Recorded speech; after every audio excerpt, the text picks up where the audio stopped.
Eva et Mako, je suis heureuse donc de vous retrouver. Alors mesdames et messieurs, bonjour à tous. Ça fait beaucoup de plaisir aussi que je vous retrouve dans Instant Vérité et bien évidemment dans Matin Bonheur. Alors, chaque année, environ 100 000 nouveaux bacheliers doivent s'inscrire et se former dans les universités publiques de Côte d'Ivoire. Mais problème, la capacité d'accueil des universités reste largement insuffisante. En termes d'infrastructures, les amphithéâtres, les stades de TD, l'hébergement. Alors que faire?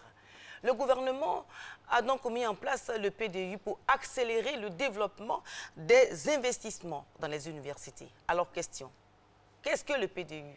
Que fait-il exactement? Quel est son bilan après 3 ans d'exercice d'activité de réhabilitation et de construction des universités? Mesdames et messieurs, nous recevons sur le plateau de Instant Vérité Dambélé Maki. Bonjour messieurs. Bonjour. Vous êtes le coordonnateur du PDU, le programme de décentralisation des universités. Monsieur Dambélé Maki, alors c'est quoi le PDU? Qu'est-ce que c'est? Le programme de décentralisation des universités est un organe créé par le gouvernement, comme vous venez de le dire, pour amplifier la problématique des investissements en milieu universitaire. Vous venez de le dire, chaque année, notre pays connaît environ 100 000 nouveaux bacheliers. Ce que vous avez omis de dire, c'est qu'une grande partie de cette cohorte annuelle est accueillie dans les universités privées. Mais l'État a le devoir lui-même de s'organiser pour faire face à cette massification des universités et notamment en déconcentrant l'université de Cocody. Dans la première phase de notre activité, il nous a été confié de développer les universités de Mans, qui a ouvert l'année dernière avec 500 étudiants environ, accroître les capacités à l'université de Cocody et à l'université de Korogo et de Daloa, et d'ouvrir de nouvelles universités, notamment à San Pedro et à Bondoukou. En termes de bilan, vous pouvez déjà noter que la semaine dernière, M. le Premier ministre lui-même a annoncé le début des travaux à Bondoukou. Ça veut dire qu'il a fallu faire un travail de préparation pour solliciter les bailleurs de fonds, les acteurs privés, afin de s'intéresser à cette activité qui, comme vous le savez encore une fois, est une activité de type social, donc pas de rentabilité financière, donc très peu d'intérêt pour les privés. D'accord. Alors, vous réhabilitez les universités, vous construisez d'autres universités. On va lever un coin de voile tout de suite. Quand vous avez fini de construire les universités, qui assure la maintenance? C'est vous? Alors, ce qu'il faut dire dès à présent, c'est que nous ne construisons pas une université de capacité 20 000 étudiants en une seule tranche. C'est un programme qui se fait par tranches successives et dès que l'université est ouverte, avant même que l'université soit fonctionnelle, avec les dispositions prises par le ministère de l'Enseignement supérieur, une autorité académique est nommée, de sorte que celle-ci accompagne l'université déjà dans sa mise en place. Notamment les équipements scientifiques, les équipements didactiques sont décrits et conseillés par les autorités universitaires nommées. Donc, je termine. Dès que la première tranche des universités est terminée, les clés sont remises à l'autorité universitaire pour prendre en charge la maintenance.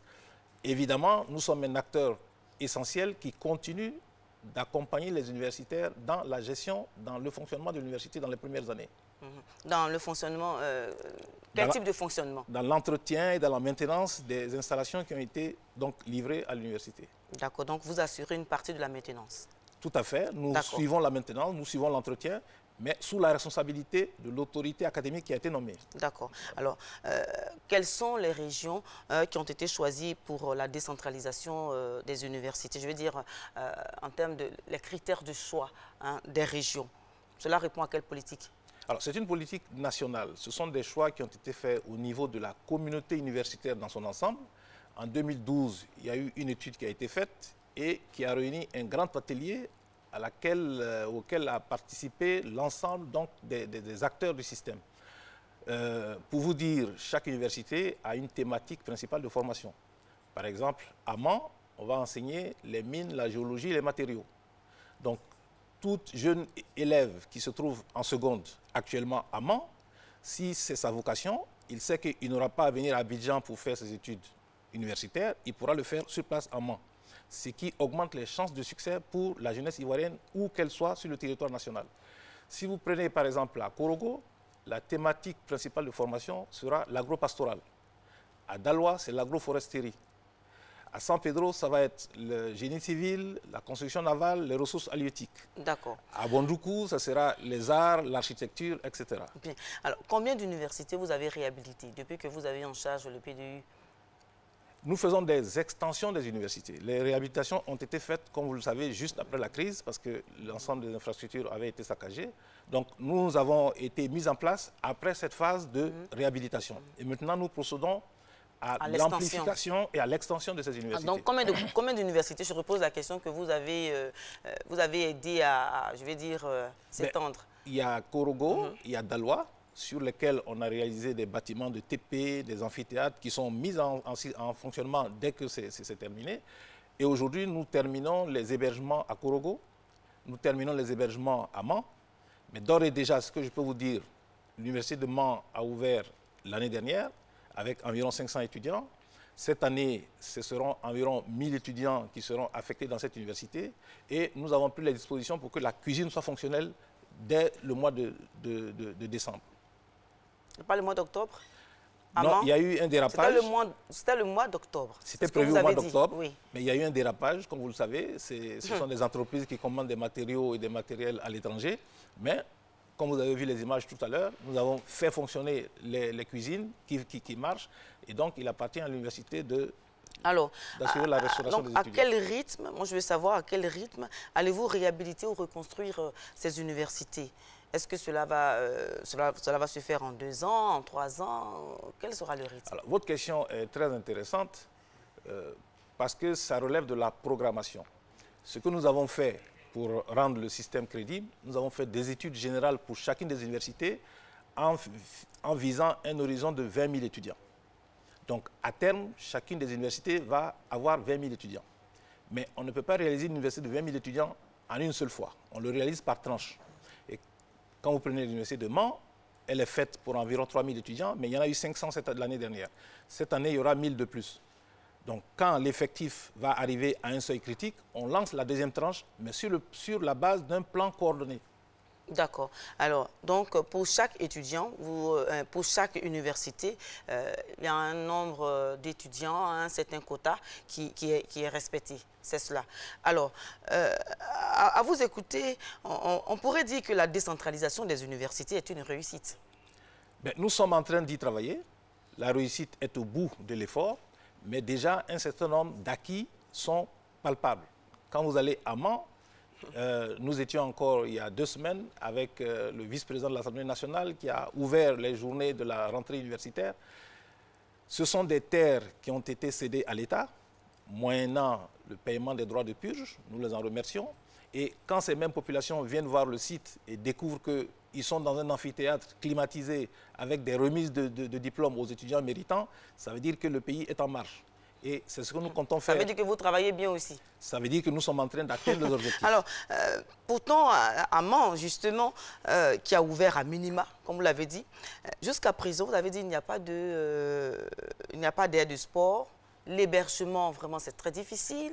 Et cela fait que les étudiants ont du mal vraiment à aller au cours, hein, parce que l'université est située au moins à 7 km de la ville. Alors, comment cela se fait-il? Et jusqu'à présent, vous n'avez pas encore ouvert la cuisine, la restauration? Je viens de vous dire que la restauration fonctionne. Donc, elle va ouvrir à l'occasion de cette rentrée universitaire. C'était en octobre. C'était en octobre. La rentrée va avoir lieu au mois de décembre. De décembre. Voilà. Alors, ce décalage, tout simplement parce que... Mais parce que ce sont des entreprises qui ont eu des marchés avant que nous soyons mises, avant l'avènement du PDU.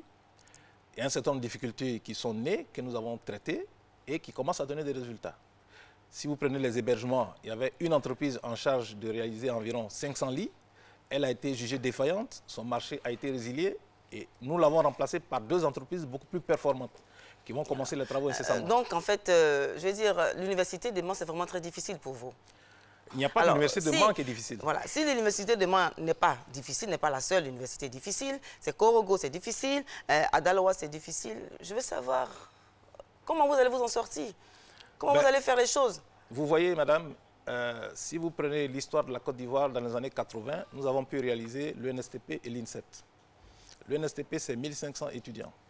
L'INSET, c'est 1500 étudiants. Alors, imaginez-vous, Mans, c'est 3000 étudiants. Il s'agit de réaliser l'ENSCP Ligne 7 en une seule fois à Mans. C'est un gros défi. Donc, il faut y aller avec méthode, il faut y aller avec les ressources nécessaires. Et comme vous le savez, les besoins de l'État sont énormes.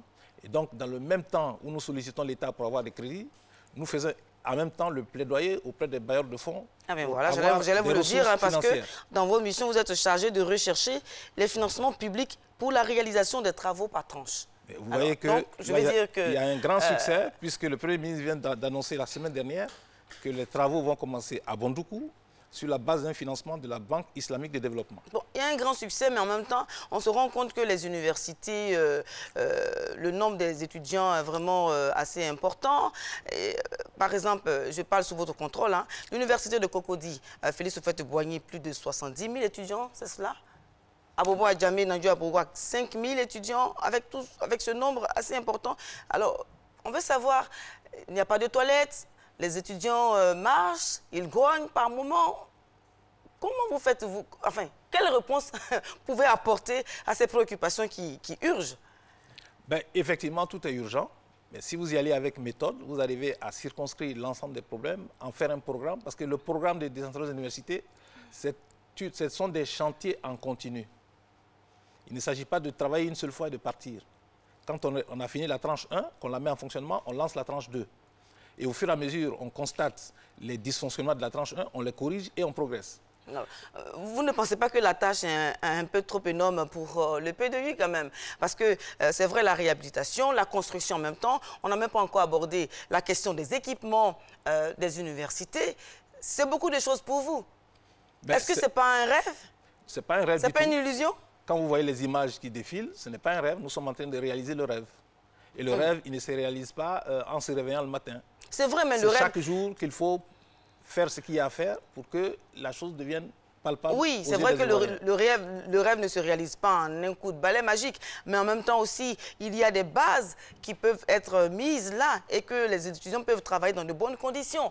Le personnel administratif peut pouvoir travailler, les enseignants peuvent avoir des salles de classe, hein, des bureaux, des TD, des amphithéâtres. Mais je veux savoir, en même temps, vous êtes sur la question des réhabilitations, après vous êtes sur la construction, sur les équipements. Dites-nous. Nous ne nous occupons pas de réhabilitation. Vous ne vous sentez pas un peu éparpillé là? C'est pas trop pour vous? Il y a 5 universités dans le cadre de la première tranche, donc d'ici à 2020. Nous sommes en train d'y travailler. Encore une fois, il nous reste à lancer San Pedro. Sur l'ensemble des 5 universités que je viens de citer, Bondoukou est lancé, le Premier ministre l'a dit. San Pedro, le gouvernement va certainement faire une annonce dans ces prochains jours. Monsieur Dambélé, la question que je suis en train de vous poser là, vous lancez Korogo, enfin vous lancez Bondoukou, c'est cela? Vous n'avez même pas encore fini avec avec Korogo. Je viens de vous dire que ce sont des chantiers qui ne sont pas terminés. Oui, ce n'est pas terminé, mais en même temps, ce sont des sous-projets qu'on réalise au fur et à mesure. Mais il y a des travaux énormes à faire à Mans, à Korogo, à Daloa. Vous n'avez pas fini. Vous ouvrez Bondoukou, vous lancez les travaux de Bondoukou. Ce n'est pas parce que je veux qu'on ne lance pas. Non, ce n'est pas ça mon objectif. Mais en même temps, on veut comprendre. On veut offrir, nous tous d'ailleurs, offrir aux étudiants de meilleures conditions de travail. Donc, je veux comprendre. Expliquez-nous. Mais ce que j'explique, c'est que ce défi est là, il est devant tout le monde. Il faut s'en occuper et il faut s'en occuper avec méthode. La méthode que nous avons trouvée, c'est de faire une programmation générale avec une vision à long terme. Et à partir de la vision à long terme, on réalise des objectifs étape par étape. Donc aujourd'hui, si vous prenez Daloa, où il y a à peu près 6 000 étudiants, les infrastructures que nous faisons permettront d'accroître la capacité d'accueil des étudiants à Daloa.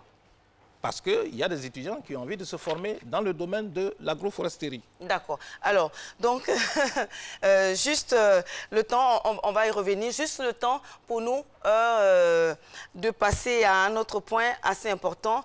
Monsieur Dambélé, on va parler des équipements. Okay. Vous savez que l'émergence et l'évolution numérique vont ensemble, n'est-ce pas? Alors, quelle est la situation dans nos universités? Alors, je peux vous donner le cas de Mans, où nous avons équipé l'université en matériel informatique, ça fonctionne. Nous sommes en train de commander les matériels scientifiques pour les laboratoires. Le laboratoire de langue est déjà installé, les laboratoires de physique et de chimie sont en cours d'installation. Donc c'est un travail qui se fait de manière coordonnée. Maintenant, ce que je peux vous annoncer de plus, qui est tout à fait moderne aujourd'hui dans le monde de l'enseignement supérieur, c'est la possibilité offerte de donner des cours en ligne. Ça n'a pas vocation à se substituer aux enseignants, mais par contre, ça apporte une solution à des enseignements possibles. D'accord, ça c'est très important. On va y revenir tout de suite. Alors, mais avant, mesdames et messieurs, nous allons pour la réplique de la publicité, tout simplement.